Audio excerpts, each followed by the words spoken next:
A Christmas Carol, by Charles Dickens, Stave 1. Marley's Ghost. Marley was dead, to begin with. There's no doubt whatever about that. The register of his burial was signed by the clergyman, the clerk, the undertaker, and the chief mourner. Scrooge signed it. And Scrooge's name was good upon change for anything he chose to put his hand to. Old Marley was as dead as a doornail. Mind, I don't mean to say that I know of my own knowledge what there is particularly dead about a doornail. I might have been inclined myself to regard a coffin-nail as the deadest piece of ironmongery in the trade. But the wisdom of our ancestors is in the simile, and my unhallowed hands shall not disturb it, or the country's done for. You will, therefore, permit me to repeat emphatically that Marley was as dead as a doornail. Scrooge knew he was dead? Of course he did. How could it be otherwise? Scrooge and he were partners for I don't know how many years. Scrooge was his sole executor, his sole administrator, his sole assign, his sole residuary legatee, his sole friend, and sole mourner. And even Scrooge was not so dreadfully cut up by the sad event, but that he was an excellent man of business on the very day of the funeral, and solemnized it with an undoubted bargain. The mention of Marley's funeral brings me back to the point I started from. There is no doubt that Marley was dead. This must be distinctly understood, or nothing wonderful can come of the story I am going to relate. If we were not perfectly convinced that Hamlet's father died before the play began, there would be nothing more remarkable in his taking a stroll at night, in an easterly wind, upon his own ramparts, than there would be in any other middle-aged gentleman rashly turning out after dark in a breezy spot, say St. Paul's churchyard, for instance, literally to astonish his son's weak mind. Scrooge never painted out old Marley's name. There it stood, years afterwards, above the warehouse door, Scrooge and Marley. The firm was known as Scrooge and Marley. Sometimes people new to the business called Scrooge Scrooge, and sometimes Marley, but he answered to both names. It was all the same to him. Oh, but he was a tight-fisted hand at the grindstone, Scrooge, a squeezing, wrenching, grasping, scraping, clutching, covetous old sinner. Hard and sharp as flint, from which no steel had ever struck out generous fire. Secret and self-contained, and solitary as an oyster. The cold within him froze his old features, nipped his pointed nose, shrivelled his cheek, stiffened his gait, made his eyes red, his thin lips blue, and spoke out shrewdly in his grating voice. A frosty rime was on his head, and on his eyebrows, and his wiry chin. He carried his own low temperature always about with him. He iced his office in the dog-days, and didn't thaw it 1 degree at Christmas. External heat and cold had little influence on Scrooge. No warmth could warm, no wintry weather chill him. No wind that blew was bitterer than he, no falling snow was more intent upon its purpose, no pelting rain less open to entreaty. Foul weather didn't know where to have him.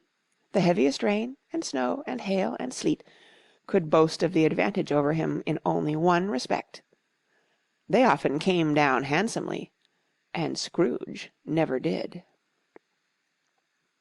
Nobody ever stopped him in the street to say, with gladsome looks, "My dear Scrooge, how are you? When will you come to see me?" No beggars implored him to bestow a trifle. No children asked him what it was o'clock. No man or woman ever once in all his life inquired the way to such and such a place of Scrooge. Even the blind men's dogs appeared to know him, and when they saw him coming on, would tug their owners into doorways and up courts, and then would wag their tails as though they said, "No eye at all is better than an evil eye, dark master." But what did Scrooge care? It was the very thing he liked, to edge his way along the crowded paths of life, warning all human sympathy to keep its distance, was what the knowing ones call nuts to Scrooge. Once upon a time, of all the good days in the year, on Christmas Eve, old Scrooge sat busy in his counting-house. It was cold, bleak, biting weather, foggy withal, and he could hear the people in the court outside go wheezing up and down, beating their hands upon their breasts and stamping their feet upon the pavement stones to warm them. The city clocks had only just gone 3, but it was quite dark already. It had not been light all day, and candles were flaring in the windows of the neighbouring offices like ruddy smears upon the palpable brown air. The fog came pouring in at every chink and keyhole, and was so dense without that, although the court was of the narrowest, the houses opposite were mere phantoms. To see the dingy cloud come drooping down, obscuring everything, one might have thought that nature lived hard by and was brewing on a large scale. The door of Scrooge's counting-house was open, that he might keep his eye upon his clerk, who, in a dismal little cell beyond, a sort of tank, was copying letters. Scrooge had a very small fire, but the clerk's fire was so very much smaller that it looked like one coal. But he couldn't replenish it, for Scrooge kept the coal-box in his own room, and so surely as the clerk came in with the shovel, the master predicted that it would be necessary for them to part. Wherefore the clerk put on his white comforter and tried to warm himself at the candle, in which effort, not being a man of strong imagination, he failed. "A Merry Christmas, uncle! God save you!" cried a cheerful voice. It was the voice of Scrooge's nephew, who came upon him so quickly that this was the first intimation he had of his approach. "Bah!" said Scrooge. "Humbug!" He had so heated himself with rapid walking in the fog and frost, that nephew of Scrooge's, that he was all in a glow. His face was ruddy and handsome, his eyes sparkled, and his breath smoked again. "Christmas a humbug, uncle?" said Scrooge's nephew. "You don't mean that, I am sure." "I do," said Scrooge. "Merry Christmas! What right have you to be merry? What reason have you to be merry? You're poor enough." "Come, then," returned the nephew gaily, "what right have you to be dismal? What reason have you to be morose? You are rich enough." Scrooge, having no better answer ready on the spur of the moment, said "Bah!" again, and followed it up with "Humbug!" "Don't be cross, uncle," said the nephew. "What else can I be," returned the uncle, "when I live in such a world of fools as this? Merry Christmas!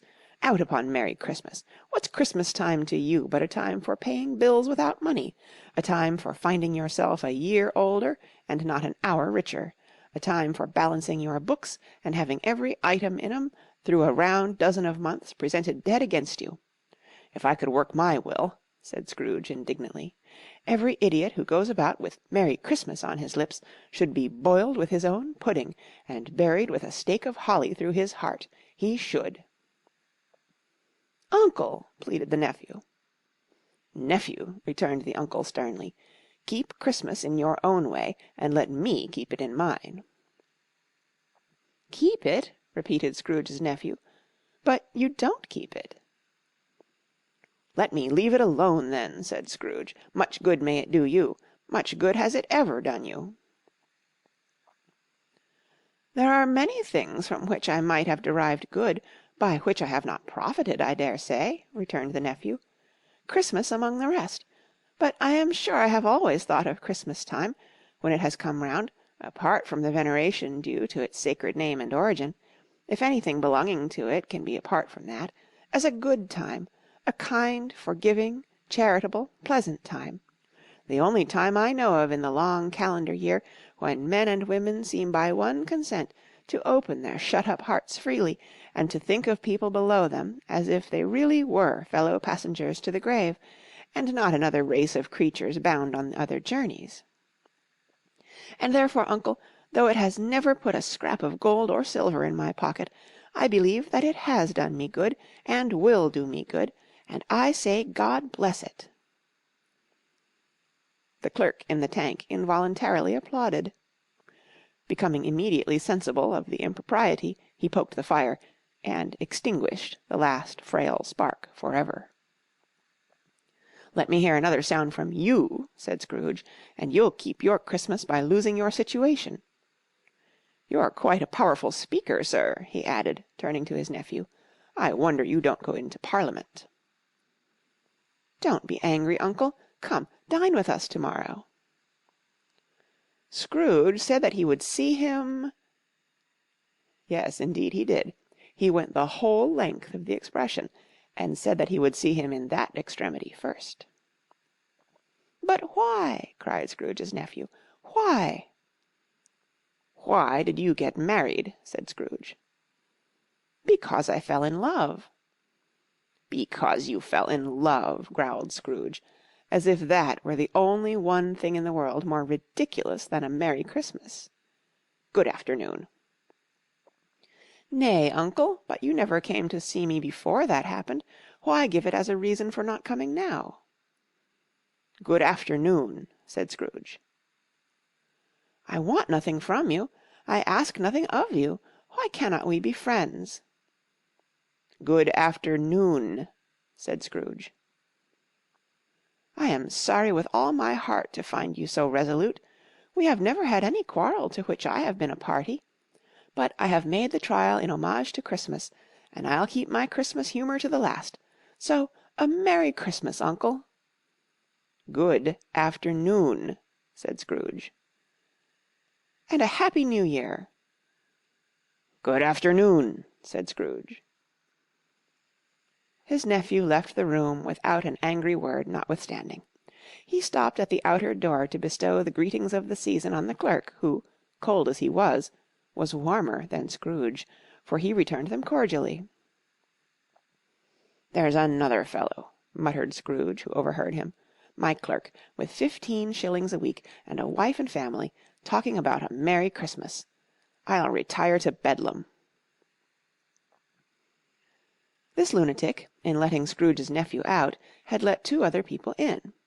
They were portly gentlemen, pleasant to behold, and now stood with their hats off in Scrooge's office. They had books and papers in their hands, and bowed to him.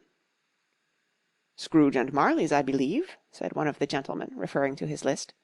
"Have I the pleasure of addressing Mr. Scrooge or Mr. Marley?" "Mr. Marley has been dead these 7 years," Scrooge replied. "He died 7 years ago this very night." "We have no doubt his liberality is well represented by his surviving partner," said the gentleman, presenting his credentials. It certainly was, for they had been 2 kindred spirits.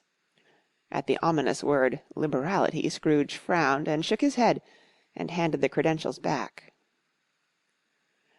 "At this festive season of the year, Mr. Scrooge," said the gentleman, taking up a pen, "it is more than usually desirable that we should make some slight provision for the poor and destitute, who suffer greatly at the present time. Many thousands are in want of common necessaries. Hundreds of thousands are in want of common comforts, sir." "Are there no prisons?" asked Scrooge. "Plenty of prisons," said the gentleman, laying down the pen again. "And the Union workhouses," demanded Scrooge, "are they still in operation?" "They are. Still," returned the gentleman, "I wish I could say they were not." "The treadmill and the poor law are in full vigour, then?" said Scrooge. "Both very busy, sir." "Oh, I was afraid from what you said at first that something had occurred to stop them in their useful course," said Scrooge. "I am very glad to hear it." "Under the impression that they scarcely furnish Christian cheer of mind or body to the multitude," returned the gentleman, "a few of us are endeavouring to raise a fund to buy the poor some meat and drink, and means of warmth. We choose this time because it is a time of all others when want is keenly felt, and abundance rejoices. What shall I put you down for?" "Nothing," Scrooge replied. "You wish to be anonymous?" "I wish to be left alone," said Scrooge. "Since you ask me what I wish, gentlemen, that is my answer. I don't make merry myself at Christmas, and I can't afford to make idle people merry. I help to support the establishments I have mentioned. They cost enough, and those who are badly off must go there." "Many can't go there, and many would rather die." "If they would rather die," said Scrooge, "they had better do it, and decrease the surplus population. Besides, excuse me, I don't know that." "But you might know it," observed the gentleman. "It is not my business," Scrooge returned. "It's enough for a man to understand his own business, and not to interfere with other people's. Mine occupies me constantly. Good afternoon, gentlemen." Seeing clearly that it would be useless to pursue their point, the gentleman withdrew. Scrooge resumed his labours with an improved opinion of himself, and in a more facetious temper than was usual with him. Meanwhile the fog and darkness thickened so that people ran about with flaring links, proffering their services to go before horses in carriages and conduct them on their way. The ancient tower of a church, whose gruff old bell was always peeping slyly down at Scrooge out of a Gothic window in the wall, became invisible, and struck the hours and quarters in the clouds with tremulous vibrations afterwards, as if its teeth were chattering in its frozen head up there. The cold became intense. In the main street, at the corner of the court, some labourers were repairing the gas-pipes, and had lighted a great fire in the brazier, round which a party of ragged men and boys were gathered, warming their hands and winking their eyes before the blaze in rapture. The water-plug being left in solitude, its overflowings suddenly congealed, and turned to misanthropic ice. The brightness of the shops, where holly sprigs and berries crackled in the lamp heat of the windows, made pale faces ruddy as they passed. Poulterers' and grocers' trades became a splendid joke, a glorious pageant, with which it was next to impossible to believe that such dull principles as bargain and sale had anything to do. The Lord Mayor, in the stronghold of the mighty mansion house, gave orders to his 50 cooks and butlers to keep Christmas as a Lord Mayor's household should, and even the little tailor, whom he had fined 5 shillings on the previous Monday for being drunk and bloodthirsty in the streets, stirred up to-morrow's pudding in his garret, while his lean wife and the baby sallied out to buy the beef. Foggier yet, and colder. Piercing, searching, biting cold. If the good St. Dunstan had but nipped the evil spirit's nose with a touch of such weather as that, instead of using his familiar weapons, then indeed he would have roared to lusty purpose. The owner of one scant young nose, gnawed and mumbled by the hungry cold as bones are gnawed by dogs, stooped down at Scrooge's keyhole to regale him with a Christmas carol. But at the first sound of "God bless you, merry gentlemen, may nothing you dismay," Scrooge seized the ruler with such energy of action that the singer fled in terror, leaving the keyhole to the fog and even more congenial frost. At length the hour of shutting up the counting-house arrived. With an ill will Scrooge dismounted from his stool, and tacitly admitted the fact to the expectant clerk in the tank, who instantly snuffed his candle out and put on his hat. "You'll want all day to-morrow, I suppose," said Scrooge.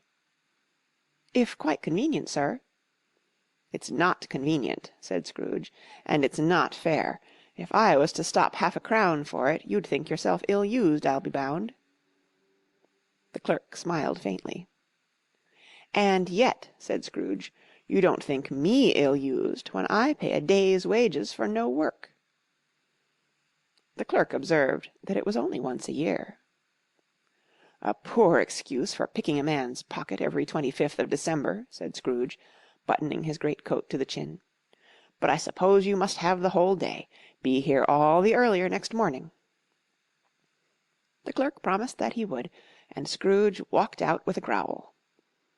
The office was closed in a twinkling, and the clerk, with the long ends of his white comforter dangling below his waist, for he boasted no greatcoat, went down a slide on Cornhill at the end of a lane of boys 20 times in honour of its being Christmas Eve, and then ran home to Camden Town as hard as he could pelt to play at blindman's buff.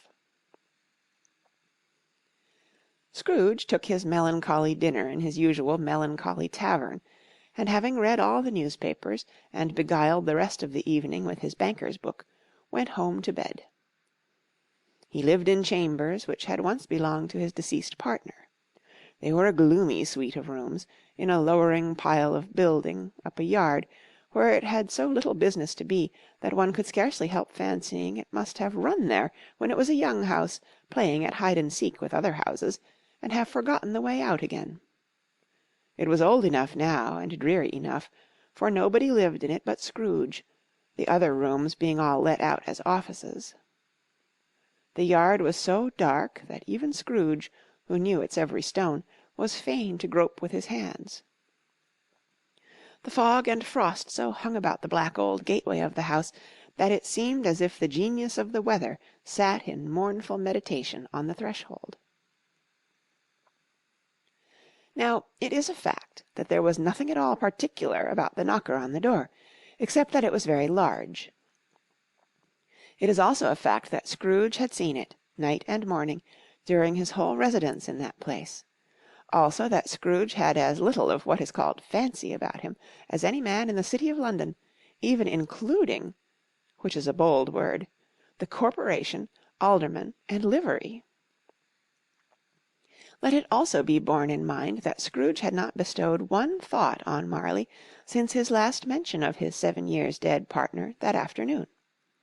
And then let any man explain to me, if he can, how it happened that Scrooge, having his key in the lock of the door, saw in the knocker, without its undergoing any intermediate process of change, not a knocker, but Marley's face. Marley's face. It was not in impenetrable shadow, as the other objects in the yard were, but had a dismal light about it, like a bad lobster in a dark cellar. It was not angry or ferocious, but looked at Scrooge as Marley used to look, with ghostly spectacles turned up on its ghostly forehead. The hair was curiously stirred, as if by a breath of hot air, and though the eyes were wide open, they were perfectly motionless. That, and its livid colour, made it horrible, but its horror seemed to be in spite of the face, and beyond its control, rather than a part of its own expression. As Scrooge looked fixedly at this phenomenon, it was a knocker again. To say that he was not startled, or that his blood was not conscious of a terrible sensation to which it had been a stranger from infancy, would be untrue. But he put his hand upon the key he had relinquished, turned it sturdily, walked in, and lighted his candle. He did pause, with a moment's irresolution, before he shut the door, and he did look cautiously behind it first, as if he half expected to be terrified with the sight of Marley's pigtail sticking out into the hall.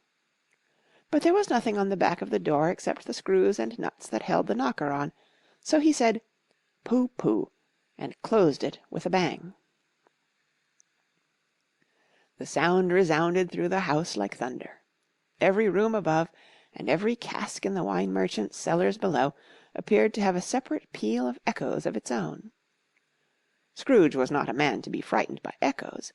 He fastened the door, and walked across the hall, and went up the stairs, slowly too, trimming his candle as he went. You may talk vaguely about driving a coach and six up a good old flight of stairs, or through a bad young Act of Parliament, but I mean to say you might have got a hearse up that staircase, and taken it broadwise, with the splinter bar towards the wall, and with the door towards the balustrades, and done it easy. There was plenty of width for that, and room to spare, which is perhaps the reason why Scrooge thought he saw a locomotive hearse going on before him in the gloom. Half a dozen gas lamps out of the street wouldn't have lighted the entry too well, so you may suppose that it was pretty dark with Scrooge's dip. Up Scrooge went, not caring a button for that. Darkness is cheap, and Scrooge liked it. But before he shut his heavy door, he walked through his rooms to see that all was right. He had just enough recollection of the face to desire to do that. Sitting-room, bedroom, lumber-room, all as they should be. Nobody under the table, nobody under the sofa, a small fire in the grate, spoon and basin ready, and a little saucepan of gruel (Scrooge had a cold in his head) upon the hob. Nobody under the bed, nobody in the closet, nobody in his dressing-gown, which was hanging up in a suspicious attitude against the wall. Lumber room as usual. Old fireguard, old shoes, 2 fish baskets, washing stand on 3 legs, and a poker. Quite satisfied, he closed his door and locked himself in. Double locked himself in, which was not his custom. Thus secured against surprise, he took off his cravat, put on his dressing-gown and slippers and his nightcap, and sat down before the fire to take his gruel. It was a very low fire indeed, nothing on such a bitter night.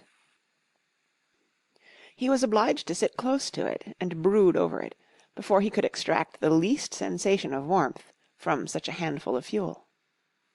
The fireplace was an old one, built by some Dutch merchant long ago, and paved all round with quaint Dutch tiles, designed to illustrate the Scriptures. There were Cains and Abels, Pharaoh's daughters, queens of Sheba, angelic messengers descending through the air on clouds like feather-beds, Abrahams, Belshazzars, apostles putting off to sea in butter-boats, hundreds of figures to attract his thoughts, and yet that face of Marley, 7 years dead, came like the ancient prophet's rod and swallowed up the whole. If each smooth tile had been a blank at first, with power to shape some picture on its surface from the disjointed fragments of his thoughts, there would have been a copy of old Marley's head on every one. "Humbug," said Scrooge, and walked across the room. After several turns he sat down again. As he threw his head back in the chair, his glance happened to rest upon a bell, a disused bell that hung in the room and communicated, for some purpose now forgotten, with a chamber in the highest story of the building. It was with great astonishment, and with a strange, inexplicable dread, that, as he looked, he saw this bell begin to swing. It swung so softly in the outset that it scarcely made a sound, but soon it rang out loudly, and so did every bell in the house. This might have lasted half a minute, or a minute, but it seemed an hour. The bells ceased as they had begun, together. They were succeeded by a clanking noise, deep down below, as if some person were dragging a heavy chain over the casks in the wine merchant's cellar. Scrooge then remembered to have heard that ghosts in haunted houses were described as dragging chains. The cellar door flew open with a booming sound, and then he heard the noise much louder on the floors below, then coming up the stairs, then coming straight towards his door. "It's humbug still," said Scrooge. "I won't believe it." His colour changed, though, when, without a pause, it came on through the heavy door, and passed into the room before his eyes. Upon its coming in, the dying flame leaped up, as though it cried, "I know him! Marley's ghost!" and fell again. The same face, the very same. Marley in his pigtail, usual waistcoat, tights, and boots, the tassels on the latter bristling like his pigtail, and his coat skirts, and the hair upon his head. The chain he drew was clasped about his middle. It was long, and wound about him like a tail, and it was made, for Scrooge observed it closely, of cash-boxes, keys, padlocks, ledgers, deeds, and heavy purses wrought in steel. His body was transparent, so that Scrooge, observing him, and looking through his waistcoat, could see the 2 buttons on his coat behind. Scrooge had often heard it said that Marley had no bowels, but he had never believed it until now. No, nor did he believe it even now, though he looked the phantom through and through, and saw it standing before him, though he felt the chilling influence of its death-cold eyes, and marked the very texture of the folded kerchief bound about its head and chin, which wrapper he had not observed before. He was still incredulous, and fought against his senses. "How now?" said Scrooge, caustic and cold as ever. "What do you want with me?" "Much." Marley's voice, no doubt about it. "Who are you?" "Ask me who I was." "Who were you, then?" said Scrooge, raising his voice. "You're particular for a shade." He was going to say, "to a shade," but substituted this as more appropriate. In life I was your partner, Jacob Marley." Can you sit down?" asked Scrooge, looking doubtfully at him. "I can." "Do it, then." Scrooge asked the question because he didn't know whether a ghost so transparent might find himself in a condition to take a chair, and felt that, in the event of its being impossible, it might involve the necessity of an embarrassing explanation. But the ghost sat down on the opposite side of the fireplace, as if he were quite used to it. "You don't believe in me," observed the ghost. "I don't," said Scrooge. "What evidence would you have of my reality beyond that of your own senses?" "I don't know," said Scrooge. "Why do you doubt your senses?" "Because," said Scrooge, "a little thing affects them. A slight disorder of the stomach makes them cheats. You may be an undigested bit of beef, a blot of mustard, a crumb of cheese, a fragment of an underdone potato.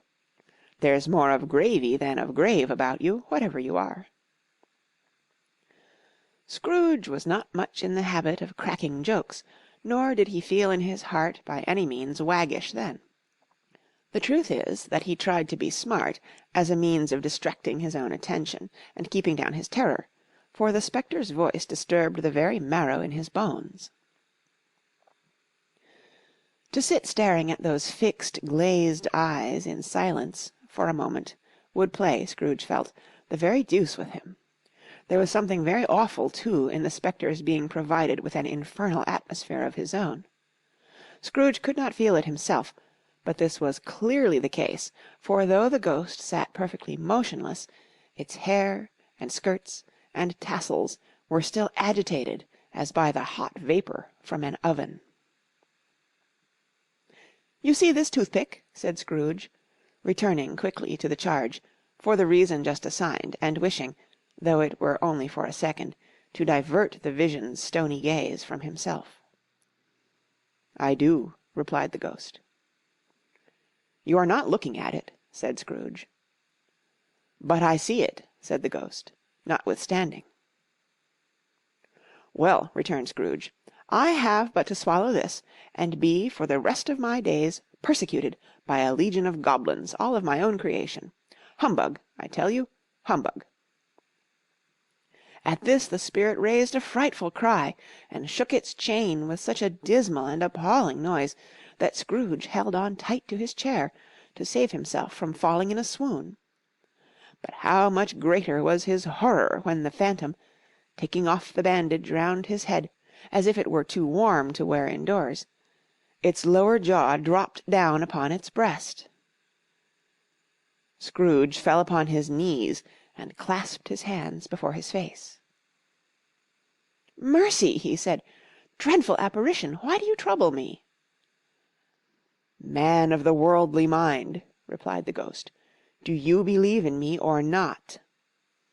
"I do," said Scrooge. "I must. But why do spirits walk the earth, and why do they come to me?" "It is required of every man," the ghost returned, "that the spirit within him should walk abroad among his fellow-men, and travel far and wide, and if that spirit goes not forth in life, it is condemned to do so after death. It is doomed to wander through the world, oh woe is me, and witness what it cannot share, but might have shared on earth, and turn to happiness." Again the spectre raised a cry, and shook its chain, and wrung its shadowy hands. "You are fettered," said Scrooge, trembling. "Tell me why." "I wear the chain I forged in life," replied the ghost. "I made it link by link, and yard by yard. I girded it on of my own free will, and of my own free will I wore it. Is its pattern strange to you?" Scrooge trembled more and more. "Or would you know," pursued the ghost, "the weight and length of the strong coil you bear yourself? It was full as heavy and as long as this 7 Christmas Eves ago. You have laboured on it since. It is a ponderous chain." Scrooge glanced about him on the floor, in the expectation of finding himself surrounded by some 50 or 60 fathoms of iron cable, but he could see nothing. "Jacob," he said imploringly, "old Jacob Marley, tell me more. Speak comfort to me, Jacob." "I have none to give," the ghost replied. "It comes from other regions, Ebenezer Scrooge, and is conveyed by other ministers, to other kinds of men. Nor can I tell you what I would. A very little more is all permitted to me. I cannot rest, I cannot stay, I cannot linger anywhere. My spirit never walked beyond our counting-house. Mark me. In life my spirit never roved beyond the narrow limits of our money-changing hole, and weary journeys lie before me." It was a habit with Scrooge, whenever he became thoughtful, to put his hands in his breeches pockets. Pondering on what the ghost had said, he did so now, but without lifting up his eyes or getting off his knees. "You must have been very slow about it, Jacob," Scrooge observed in a business-like manner, though with humility and deference. "Slow!" the ghost repeated. "7 years dead," mused Scrooge, "and travelling all the time?" "The whole time," said the ghost. "No rest, no peace, incessant torture of remorse." "You travel fast?" said Scrooge. "On the wings of the wind," replied the ghost. "You might have got over a great quantity of ground in 7 years," said Scrooge. The ghost, on hearing this, set up another cry, and clanked its chain so hideously in the dead silence of the night, that the ward would have been justified in indicating it for a nuisance. "O captive bound and double ironed!" cried the phantom. "Not to know that ages of incessant labour by immortal creatures for this earth must pass into eternity before the good of which it is susceptible is all developed. Not to know that any Christian spirit working kindly in its little sphere, whatever it may be, will find its mortal life too short for its vast means of usefulness. Not to know that no space of regret can make amends for one life's opportunities misused. Yet such was I. Oh, such was I!" "But you were always a good man of business, Jacob," faltered Scrooge, who now began to apply this to himself. "Business!" cried the ghost, wringing its hands again. "Mankind was my business. The common welfare was my business. Charity, mercy, forbearance, and benevolence were all my business. The dealings of my trade were but a drop of water in the comprehensive ocean of my business." It held up its chain at arm's length, as if that were the cause of all its unavailing grief, and flung it heavily upon the ground again. "At this time of the rolling year," the spectre said, "I suffer most. Why did I walk through crowds of fellow beings with my eyes turned down, and never raise them to that blessed star which led the wise men to a poor abode? Were there no poor homes to which its light would have conducted me?" Scrooge was very much dismayed to hear the spectre going on at this rate, and began to quake exceedingly. "Hear me!" cried the ghost. "My time is nearly gone." "I will," said Scrooge, "but don't be hard upon me. Don't be flowery, Jacob, pray." "How it is that I appear before you in a shape that you can see, I may not tell. I have sat invisible beside you many and many a day." It was not an agreeable idea. Scrooge shivered, and wiped the perspiration from his brow. "That is no light part of my penance," pursued the ghost. "I am here to-night to warn you that you have yet a chance and hope of escaping my fate. A chance and hope of my procuring, Ebenezer." "You were always a good friend to me," said Scrooge. "Thank'ee." "You will be haunted," resumed the ghost, "by 3 spirits." Scrooge's countenance fell almost as low as the ghost's had done. "Is that the chance and hope you mentioned, Jacob?" he demanded in a faltering voice. "It is." I think I'd rather not," said Scrooge. "Without their visits," said the ghost, "you cannot hope to shun the path I tread. Expect the first to-morrow when the bell tolls 1." "Couldn't I take 'em all at once, and have it over, Jacob?" hinted Scrooge. "Expect the second on the next night at the same hour.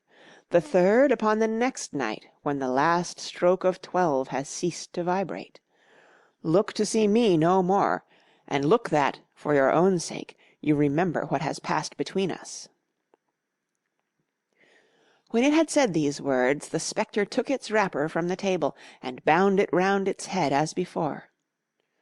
Scrooge knew this by the smart sound its teeth made when the jaws were brought together by the bandage. He ventured to raise his eyes again, and found his supernatural visitor confronting him in an erect attitude, with its chain wound over and about its arm. The apparition walked backward from him, and at every step it took, the window raised itself a little, so that, when the spectre reached it, it was wide open. It beckoned Scrooge to approach, which he did. When they were within 2 paces of each other, Marley's ghost held up its hand, warning him to come no nearer. Scrooge stopped. Not so much in obedience as in surprise and fear, for, on the raising of the hand, he became sensible of confused noises in the air, incoherent sounds of lamentation and regret, wailings inexpressibly sorrowful and self-accusatory. The spectre, after listening for a moment, joined in the mournful dirge, and floated out upon the bleak, dark night. Scrooge followed to the window, desperate in his curiosity. He looked out. The air was filled with phantoms, wandering hither and thither in restless haste, and moaning as they went. Every one of them wore chains like Marley's ghost. Some few, they might be guilty governments, were linked together. None were free. Many had been personally known to Scrooge in their lives. He had been quite familiar with one old ghost in a white waistcoat, with a monstrous iron safe attached to its ankle, who cried piteously at being unable to assist a wretched woman with an infant, whom it saw below upon a doorstep. The misery with them all was, clearly, that they sought to interfere for good in human matters, and had lost the power forever. Whether these creatures faded into mist, or mist enshrouded them, he could not tell, but they and their spirit voices faded together, and the night became as it had been when he walked home. Scrooge closed the window, and examined the door by which the ghost had entered. It was double-locked, as he had locked it with his own hands, and the bolts were undisturbed. He tried to say, "Humbug," but stopped at the first syllable. And being, from the emotion he had undergone, or the fatigues of the day, or his glimpse of the invisible world, or the dull conversation of the ghost, or the lateness of the hour, much in need of repose, went straight to bed without undressing, and fell asleep upon the instant. End of Stave 1. Read by Kara Schallenberg, www.kray.org, on December 8th, 2012, in San Diego, California.